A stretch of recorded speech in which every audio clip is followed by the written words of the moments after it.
జాతీయ అంతర్జాతీయ అంశాలపై సమగ్ర విశ్లేషణ అందించే నమస్తే నాగేశ్వర్ కార్యక్రమానికి స్వాగతం. ప్రొఫెసర్ నాగేశ్వర్ గారు మనతో జాయిన్ అయ్యారు. నమస్తే నాగేశ్వర్ గారు. Deputy speaker versus deputy CM issue నడుస్తూనే ఉంది సార్. భీమవరం డిఎస్పీ జయసూర్యపై పవన్ కళ్యాణ్ కొన్ని ఆరోపణలు చేశారు. తన వరకు కొన్ని కంప్లైంట్స్ వచ్చాయి, ఆయన జోదాన్ని పేకాటను ప్రోత్సహిస్తూ ఉన్నారు అంటూ ఆయన కంప్లైంట్ చేస్తే డిఎస్పీ జయసూర్యను సపోర్ట్ చేస్తూ ఆయనకి మంచి ట్రాక్ రికార్డు ఉంది, ఆయన మంచివాడే, పవన్ కళ్యాణ్కే ఎవరో తప్పుడు సమాచారం ఇచ్చారు అని చెప్పి డిప్యూటీ స్పీకర్ రఘురామకృష్ణరాజు కామెంట్ చేశారు కదా సార్. దీనిపై జన సైనికులు ఆగ్రహం వ్యక్తం చేస్తూ ఉన్నారు. దీని మీద రఘురామకృష్ణరాజు కూడా స్పందించారు. జన సైనికులు నన్ను తప్పుగా అర్థం చేసుకున్నారు అంటూ ఆయన కామెంట్ చేసిన పరిస్థితి కనిపిస్తోంది. దీని మీద కాపు నాయకులు మాజీ మంత్రి కొత్తపల్లి సుబ్బారాయుడు కూడా స్పందించారు. ఒకసారి ముందుగా ట్రిబుల్ ఆర్ ఈ ఇష్యూ మీద క్లారిటీ ఇస్తూ ఏం మాట్లాడారు బయట ప్లే చేయండి. ట్రిబుల్ ఆర్ ఆయనకి ఎవరో కంప్లైంట్ ఇస్తే దాన్ని ఎంక్వైరీ చేయండి అని చెప్పి ఆయన చెప్పారు. ఆయన చేసింది 100% ఒక ప్రజాప్రతినిధిగా, ఒక బాధ్యత గల మంత్రిగా ఆయన చేసింది 100% కరెక్ట్. నా ఏరియాలో పనిచేస్తున్న వ్యక్తి, అతని గురించి నాకు తెలిసింది నేను చెప్పటం అనేది అది నా బాధ్యత. I will be wrong tomorrow, or the information what Pavan Kalyan garu got might be wrong, might be right or might be wrong. నేను చెప్పింది might be right or might be wrong, వాళ్ళ విచారణలో తెలుస్తుంది. దానికి ఇంత భారీగా ఏదో deputy CM versus deputy speaker అని ఏదో డిప్యూటీ కామన్ గా ఉందని, ఆయన పోస్ట్ చాలా పెద్దది. నేను డిప్యూటీ అని ఉన్నంత మాత్రాన ఆయన డిప్యూటీ చీఫ్ మినిస్టర్ హోదాలో ఉన్నారు. కూటమిలో ఒక ప్రముఖ నాయకుడు, ఒక పార్టీ అధినేత. సో నేను కొంతమంది నేనేదో కాంట్రడిక్టింగ్ గా మాట్లాడారనుకుంటున్నాను. లేదు, పవన్ కళ్యాణ్ గారు మాట్లాడిన దాన్ని నేను పూర్తిగా సమర్థించా. సో నా ఏరియాలో మా పిల్లల ఎమ్మెల్యే గారికి మాకు తెలియంది, పవన్ కళ్యాణ్ గారికి ఎవరో వెళ్ళి చెప్పారు, తప్పులేదు, ఎంక్వైరీ చేయమన్నారు. సో ఆయన ఎంక్వైరీ చేయమన్న దాన్ని నేను మనస్ఫూర్తిగా స్వాగతిస్తున్నాను. నాకు తెలిసిన విషయం, బాధ్యత గల ఎమ్మెల్యేగా, డిప్యూటీ స్పీకర్గా కాదు, మళ్ళీ డిప్యూటీ స్పీకర్ అంటున్నారు. ఆయన డిప్యూటీ సీఎంగా అడిగారు, నేను డిప్యూటీ స్పీకర్గా చెప్పలా, నా ప్రాంతంలో పనిచేస్తున్నారు కాబట్టి ఒక ఎమ్మెల్యేగా నాకు తెలిసిన విషయాన్ని నేను క్లారిఫై చేశాను. ఇందులో నేను పవన్ కళ్యాణ్ గారి అభిమాన్నే, అది ఎన్నోసార్లు చెప్పాను, ఆయనకి చెప్పాను, మళ్ళీ చెప్తున్నా. ఎందుకంటే కొంతమంది పవన్ కళ్యాణ్ గారి అభిమానులు అపార్థం చేసుకున్నట్టున్నారు.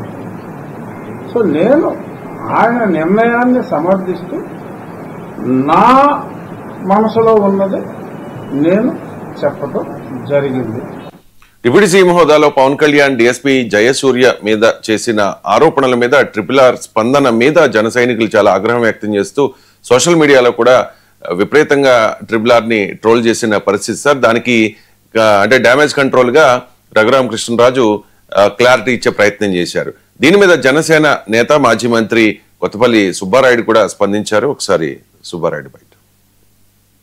ఇప్పుడు ఆయనకి ఏదన్నా ఆలోచన ఉంటే పవన్ కళ్యాణ్ గారు ఒక ప్రభుత్వ పరంగా ఒక ఆదేశాలు జారీ చేసినప్పుడు ఏదన్నా పవన్ కళ్యాణ్ గారితో డైరెక్ట్గా మాట్లాడవచ్చు, తప్పులేదు. పవన్ కళ్యాణ్ గారు ఈ విధంగా నాకున్నటువంటి సమాచారం ఇది, నాకున్నటువంటి విషయం ఇది, కనుక అదేమన్నా ఒకసారి ఎంక్వైరీలో చేసినప్పుడు కొద్ది సరిగ్గా జరుగుతుందా లేదన్నంత చూసి కొంత ఇది చేస్తే ఉంటుందని పవన్ కళ్యాణ్ గారితో మాట్లాడి చెప్పొచ్చు, తప్పులేదు.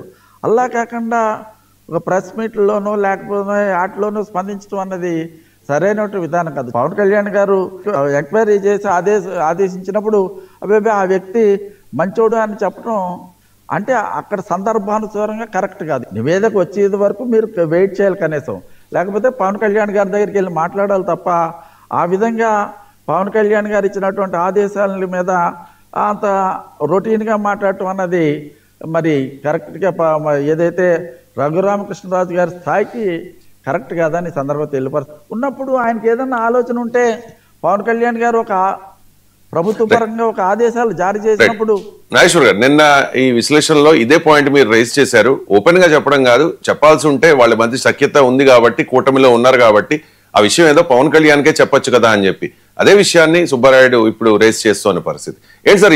ఈ వివాదం ఎంతవరకు వెళ్లే అవకాశం ఉందంటారు? ఇప్పుడు రఘురామకృష్ణరాజు చాలా స్పష్టంగా ఎక్నాలెడ్జ్ చేసింది అంటే జనసేన కార్యకర్తలను అపార్థం చేసుకున్నారు అని. అంటే జనసేన వర్సెస్ రఘురామ, జనసేన వర్సెస్ టీడీపీగా ఈ ఇష్యూ మారింది అనే దానికి ఇది ఒక ఉదాహరణ. దాంతో పాటు కొత్తపల్లి సుబ్బారాయుడు స్పష్టంగా చెప్తున్నారు రఘురామకృష్ణ స్థాయికి తగదు అన్నాడు. అంతకన్నా పెద్ద పదం ఏముంటుంది, స్థాయికి తగదు అన్నాడు. అంటే చాలా క్లియర్ గా ఇది రెండు పార్టీలుగా డైరెక్ట్ గా ఇన్వాల్వ్ కాకపోవచ్చు, కానీ పవన్ కళ్యాణ్ వర్సెస్ రఘురామ, జనసేన వర్సెస్ రఘురామకృష్ణరాజుగా మారింది. So Raghurama Krishna Raju TDP MLA, deputy speaker, of course పార్టీగా స్పందించలేదు.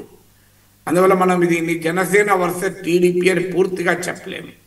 కానీ పార్టీల మధ్య ఘర్షణ లేకపోయినా వ్యక్తుల మధ్య ఇలాంటి ఇష్యూస్ వస్తున్నాయి. ఇది కొత్త కాదు కదా. మీకు అంతకుముందు బాలకృష్ణ వర్సెస్ చిరంజీవి వచ్చింది. అది కూడా మనం తెలుగుదేశం వర్సెస్ చిరంజీవి అని అనడలేదు, తెలుగుదేశం వర్సెస్ జనసేన అని అనడం లేదు. కానీ తెలుగుదేశంలో ప్రముఖుడు రఘురామకృష్ణరాజు, జనసేనలో ప్రముఖుడు కొత్తపల్లి సుబ్బారాయుడు, పవన్ కళ్యాణ్ జనసేన అధినేత, తెలుగుదేశంలో ప్రముఖుడు బాలకృష్ణ, మెగా కుటుంబ పెద్ద చిరంజీవి.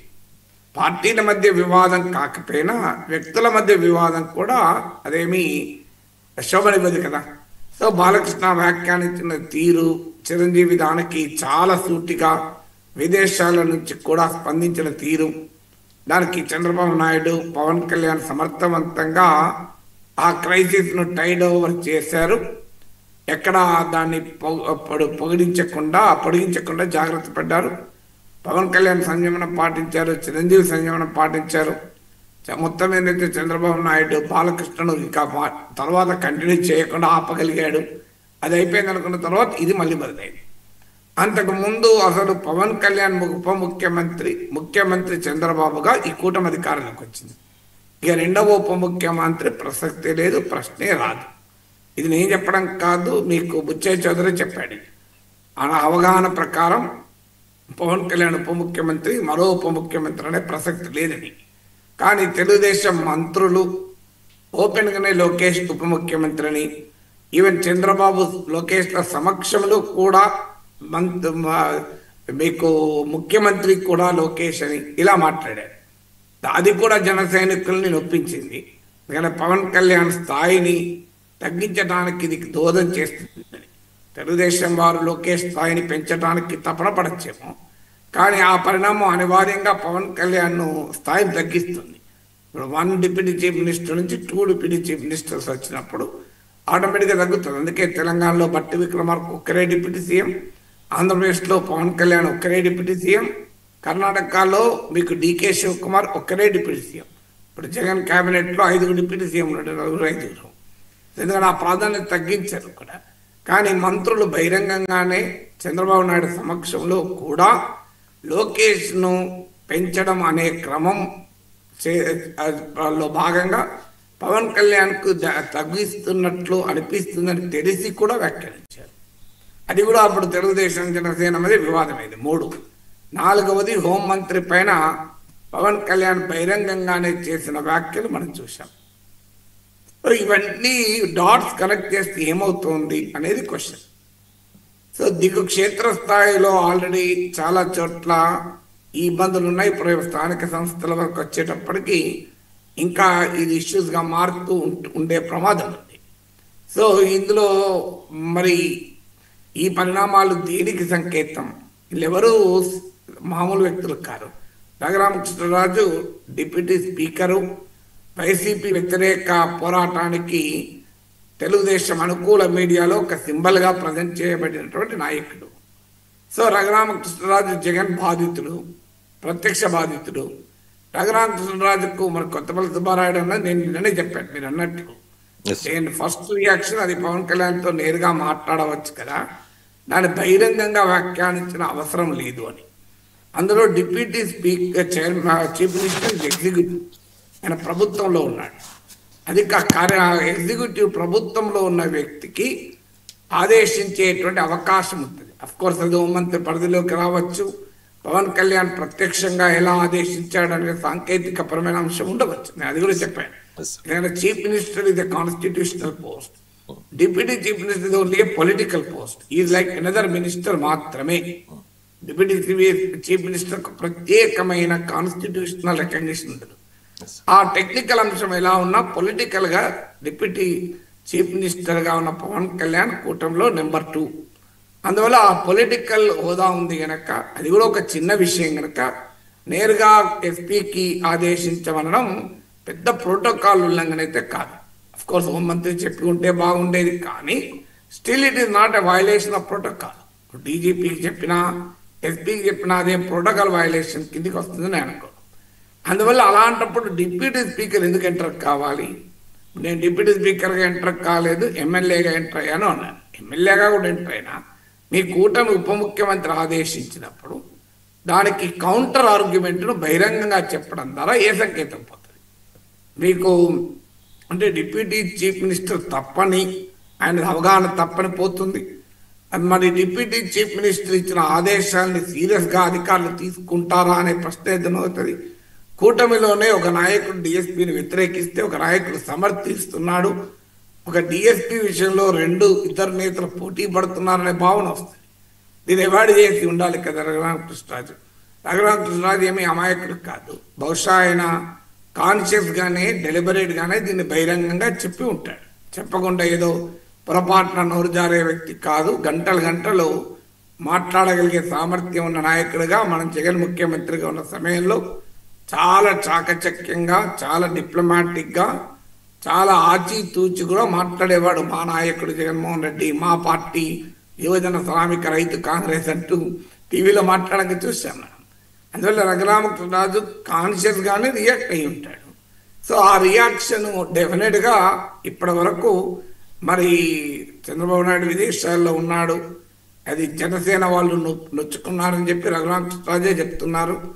రఘురామకృష్ణ స్థాయికి తగదని జనసేన నాయకులు బహిరంగంగానే చెప్తున్నారు. సో ఇది అనవసరమైన వివాదాలకు ఇది కొని తెచ్చుకోవడం కాకపోతే ఏంటి? సో మీకు కూటమిలో చంద్రబాబు నాయుడు పవన్ కళ్యాణ్ మధ్య బ్రహ్మాండమైన సఖ్యత ఉన్న సమయంలో ఈ గోల ఏంటి అనేది సమస్య కదా. ఇది కూటమిలో ఒక్కొక్కటి పేరుకపోయి ప్రజల పర్సెప్షన్లో మార్పు వస్తుంది, కార్యకర్తల పర్సెప్షన్లో మార్పు వస్తుంది. ఫైనల్గా ఇది కూటమి ఐక్యతకు ఎక్కడో చోట ఇబ్బందిగా మారుతుంది కదా. ఇక